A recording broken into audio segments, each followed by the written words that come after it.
अस्सलामुअलैकुम my social media family. उम्मीद करती हूँ कि आप सब लोग हिफ्ज़-ओ-अमान से होंगे, खुशबाश होंगे। सियासी तज्ज़ियों और तबसरों के साथ आपकी खिदमत में हाज़िर हूँ और आज के वीडियो में मैंने और तो बहुत सारी खबरें आपके साथ शेयर करनी है अगर टाइम मिल गया आज के व्लॉग में, लेकिन जो आज का सबसे इम्पॉर्टेंट जो आज का टॉपिक है वो है रिटायर्ड जनरल फैज़ हमीद। अब आपको आज के वीडियो में मैंने बताना है कि किस तरह से खामोशी से उनका कोर्ट मार्शल तो तकरीबन प्रोसेस में है, लेकिन उनके भाई की गिरफ्तारी के हवाले से आपको बताना है। ठीक 48 घंटे पहले उनके फार्म हाउस पर छापा मारा गया, वहाँ से क्या क्या मुआद निकला, उनके भाई ने क्या क्या कुछ बताया। इसके अलावा फ़ौज का एक और ऑफिसर जो साथ दे रहा था फैज़ हमीद का और उनके कौन कौन से कच्चे चट्टे के अंदर वो इन्वॉल्व था, उसका नाम क्या है और उसने अब तक फैज़ हमीद के बारे में और इमरान खान के बारे में कौन कौन से अहम राज जो हैं वो दिए हैं। आज के वीडियो में वो सब कुछ मैंने आपको बताना है। DGISPR की प्रेस कॉन्फ्रेंस भी आ गई है, वो भी आपने सुना होगा। उनका फैज़ हमीद के हवाले से दबंग ऐलान भी आ गया है, वो भी आपने सुना होगा। लेकिन उस कॉन्फ्रेंस के बीच में कुछ ऐसे इंपॉर्टेंट पॉइंट्स थे जो बहुत से लोगों ने छोड़ दिए, जो किसी ने आपको नहीं बताए होंगे, वो भी मैं आज के वीडियो में आपको बताऊंगी। और बहुत सारी ऐसी चीज़ें हैं जो शॉकिंग किस्म की हैं। और PTI के अंदर वो कौन कौन से सियासतदान हैं जो फैज़ हमीद के साथ पूरी तरह से सहूलतकारी कर रहे थे और फाइनली वो पकड़े गए हैं।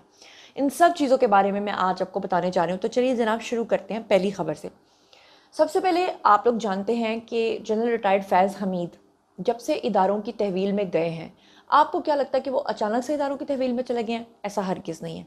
अगर आप शुरू से मेरे व्लॉग्स देख रहे हैं तो मैंने आपको बताया था कि जनरल बाजवा ने हमारे जो मौजूदा आर्मी चीफ़ हैं, उनके आर्मी चीफ़ बनते ही सबसे पहले फैज़ हमीद को ये कहा था कि आप इस्तीफ़ा दे दें या रिटायरमेंट ले लें या कुछ भी करें, लेकिन आप अपनी जो नौकरी है वो छोड़कर फ़ौरन चले जाएं।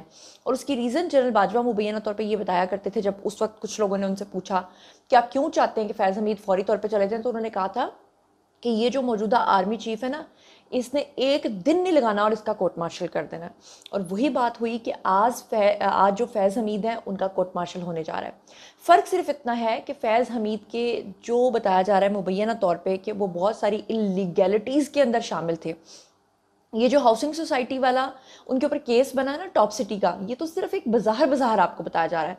अंदर खाते उन्होंने जो इतना ज़्यादा मलबा फैलाया गंद का, अगर उस वक्त आर्मी चीफ फौरी तौर पे उनके खिलाफ कोई एक्शन लेते तो होना क्या था कि सारा इल्ज़ाम आर्मी चीफ पे आ जाना था।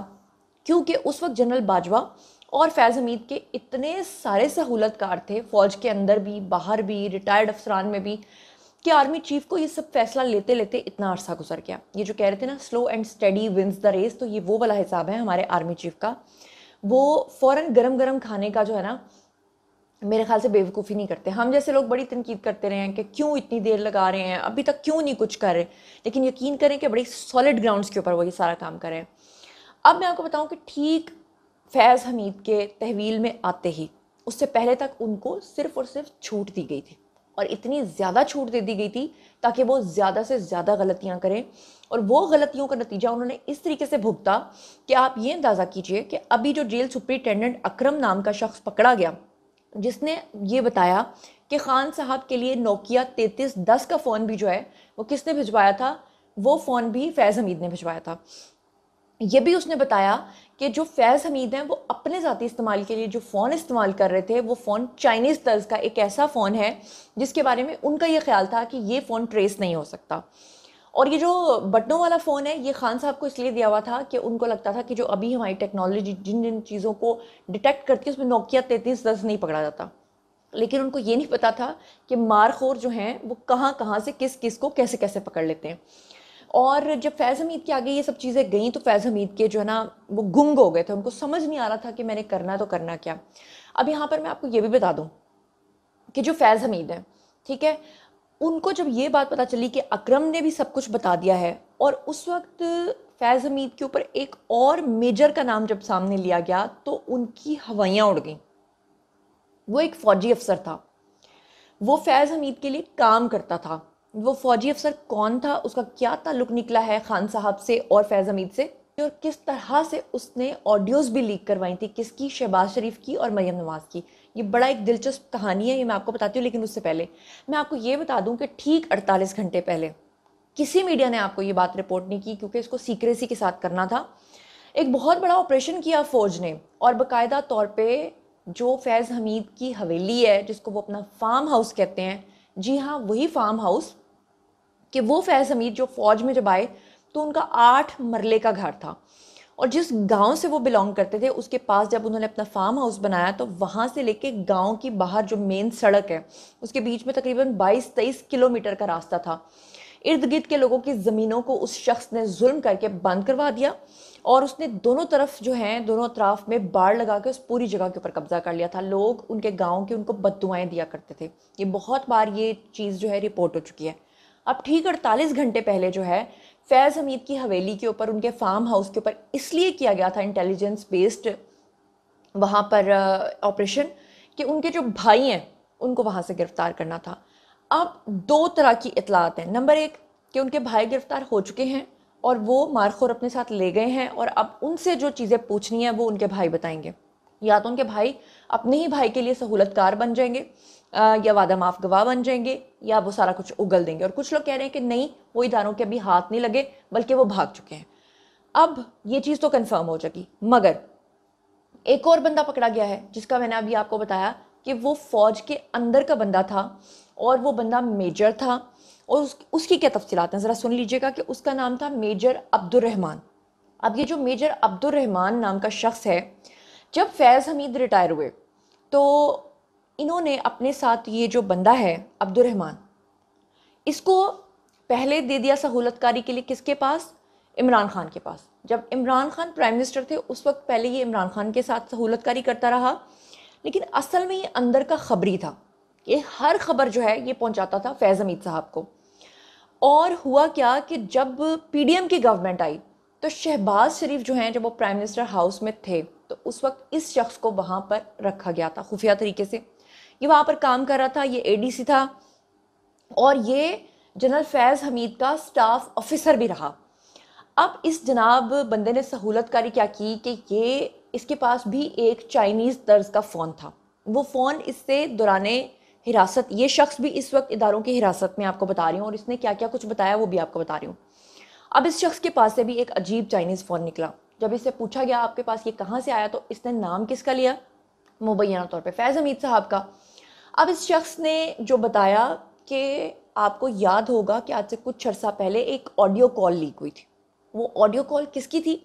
वो थी शहबाज शरीफ की और मरियम नवाज़ की। आपको याद है कि जब शहबाज शरीफ जो हैं वो बैरून मुल्क किसी दौरे पे गए थे, मेरे ख्याल से ओमान का दौरा था या किसी और का। अगर ओमान का दौरा था तो मेरे ख्याल से उनके साथ जो है वो आर्मी चीफ भी गए हुए थे जब पीछे ये 9 मई के सारे वाक़यात हुए हैं। तो उससे पहले जो हमारे प्राइम मिनिस्टर हैं यानी शहबाज शरीफ, उनकी फ़ोन पे बात हुई थी मरियम नवाज़ के साथ।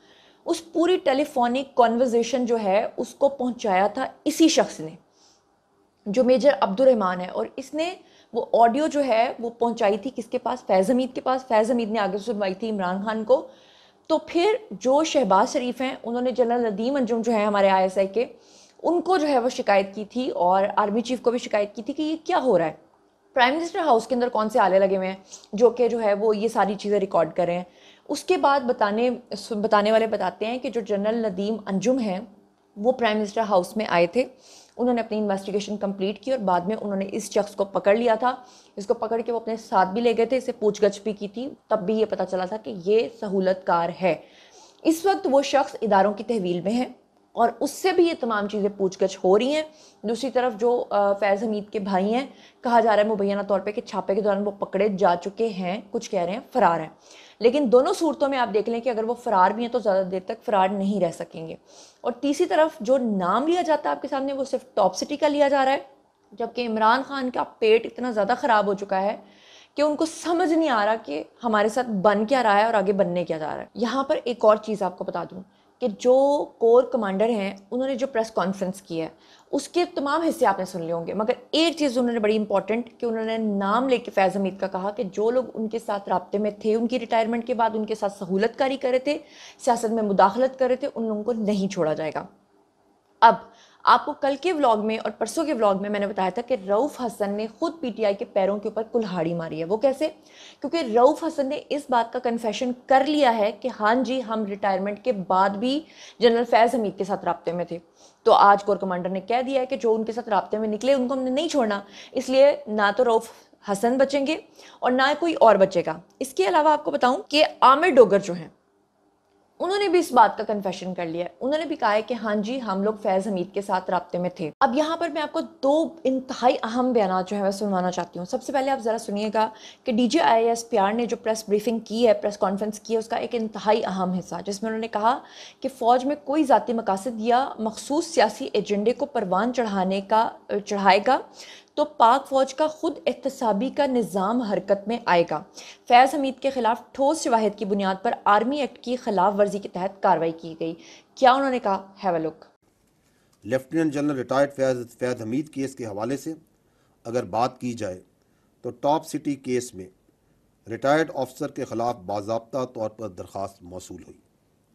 पाक फ़ौज के निज़ाम एहतसाब पर मुकम्मल एतमाद रखते हुए ये मामला मिनिस्ट्री ऑफ डिफेंस के ज़रिए पाकिस्तान फ़ौज को भिजवाया गया। अप्रैल 2024 में पाक फ़ौज की तरफ से एक आला सतह की कोर्ट ऑफ इंक्वायरी का हुक्म दिया गया ताकि इस केस की मुकम्मल तहकीकात की जा सके।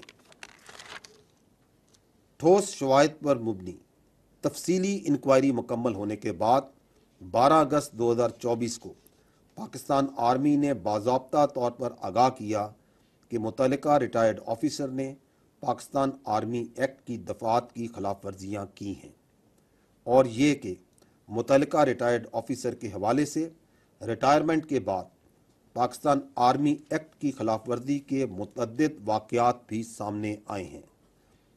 इन बुनियादों पर फील्ड जनरल कोर्ट मार्शल की कार्रवाई का आगाज़ किया जा चुका है। जी, तो आपने सुन लिया कि DGISPR ने क्या कहा। इसके अलावा जो इंतहाई अहम एक बयान है अबसार आलम का, जिसमें अबसार आलम को आपको पता है कि फैज़ हमीद साहब ने वो मुबैना तौर पे जो है वो गोली मरवाई थी। यानी कि अबसार आलम शुरू से फैज़ हमीद के काले करतूतों को लोगों के सामने अयां करते रहे हैं, तो इनको गोली जो है ना वो फैज़ हमीद ने लगवा दी थी। अब आपको बताऊं कि फैज़ हमीद के बारे में अबसार आलम ने दोबारा से कहा है कि 9 मई का मुकम्मल मंसूबा फैज़ हमीद ने अपने हाथों से लिखा था, खुद डिज़ाइन किया था। पूरा एक साल वो 9 मई का प्लान बनाते रहे थे। 9 मई को पाक फ़ौज का एक हसास बिल्डिंग असलहा डिपो के ऊपर भी वेल ट्रेंड लोगों ने कब्जा करना था, लेकिन उसे फौरी तौर पर नाकाम बना दिया गया। यानी 9 मई को इन्होंने किसी असलहा डिपो के ऊपर भी कब्जा करना था। 9 मई के अलावा एक और मंसूबा भी पकड़ा गया जिसमें अमल दरामद नवंबर 2024 के महीने में होना था, लेकिन वो मंसूबा पहले ही पकड़ा गया। क्या कुछ उन्होंने कहा, आप जरा खुद सुन लीजिए। अपने हाथ की उनकी हैंड राइटिंग में बरामद हुए हैं। क्या लिखा हुआ है उसमें उन्होंने जो 9 मई को जो कुछ हुआ है, जिन जिन तंसीबात पे हमला हुआ है और जिस जिस तरीके से जो प्लान था, वो सारा उन कागज पे लिखा हुआ है फैज़ हमीद की अपनी हैंड राइटिंग में। और इससे भी एक और आपको बड़ी खबर बताऊं जो कि तशवीशनाक है कि ये जो नवंबर आ रहा है ना, अभी सितंबर है ना, फिर अक्टूबर, फिर नवंबर में भी एक प्लान बनाया गया था जो उस कागज पे लिखा हुआ था। अच्छा, यानी कमिंग नवंबर में कुछ होना था। क्योंकि 9 मई का तो फेल हो गया ना, फौज के अंदर बगावत करवानी थी। और म्यूटनी की सजा क्या है? आर्मी एक्ट आप देख लीजिएगा। सीक्रेट एक्ट उठा के सारा डेटा ISI का आप घर ले जाएं, इसकी सजा क्या है आप देख लें। और उसके बाद एक और नवंबर के अंदर कुछ और प्लान हुआ था। कुछ और प्लान हुआ था जो लिखा हुआ मिला है। जी, तो जनाब ये था आज का वीडियो। बारी है जी आप लोगों की, आइए कमेंट सेक्शन में और मुझे ये बताइए कि क्या आप लोगों को पता था कि फैज़ हमीद के फार्म हाउस के अंदर ये सब कुछ हो रहा है? क्या आपको इस अब्दुल रहमान नामी शख्स के बारे में पता था जो कि मेजर था, जिसे अभी कर्नल के रैंक जो है वो मिलना था लेकिन उसे नहीं मिल सका, जो अब इदारों की तहवील में? क्या आपको इस चाइनीज़ और नोकिया 3310 वाले फ़ोन के बारे में पता था? ये 3310 वाला फ़ोन तो मैं काफ़ी दिनों से आपको बता रही हूँ, लेकिन ये क्या चाइनीज़ फ़ोन के बारे में आपको पता था? और क्या आपको पता था कि क्या क्या अंदर खाते जो है वो हो रहा है? इन तमाम चीज़ों के बारे में बताएं। और जो मेरा अगला व्लॉग आने वाला है उसमें मैं आपको जनरल बाजवा का जो भाई है उसके बारे में बहुत बड़ी एक चीज़ बताने जा रही हूँ। अभी कुछ दिन पहले भी मैंने जनरल बाजवा के भाई के ऊपर एक व्लॉग बनाया था, जिन्होंने बहुत बड़ा एक गलत काम किया। कानून को वो हाथ में लेते लेते जो है ना, समझ लें कि बचते बचते निकल गए। लेकिन जनरल बाजवा के भाई के बारे में एक बहुत बड़ी खबर आज मैंने आपके साथ शेयर करनी है, तो मेरा दूसरा व्लॉग देखना हरगिज़ मत भूलिएगा। और ये था जनाब आज का वीडियो। अब बारी है जी आप लोगों की, आइए कमेंट सेक्शन में और बताइए कि आप इन तमाम खबरों के बारे में क्या सोचते समझते हैं। जो कुछ भी आप सोचते समझते हैं शेयर कीजिए, पर्सनली जवाब दूंगी। मज़ीद मज़ीद खबरें, व्लॉग्स, इंटरव्यूज़ और सियासी तज्ज़िये जानने के लिए मेरे साथ कनेक्टेड रहना हरगिज़ मत भूलिएगा। चैनल को सब्सक्राइब कर लीजिएगा। अपना बहुत बहुत ख्याल रखिएगा। अल्लाह ने के बाद।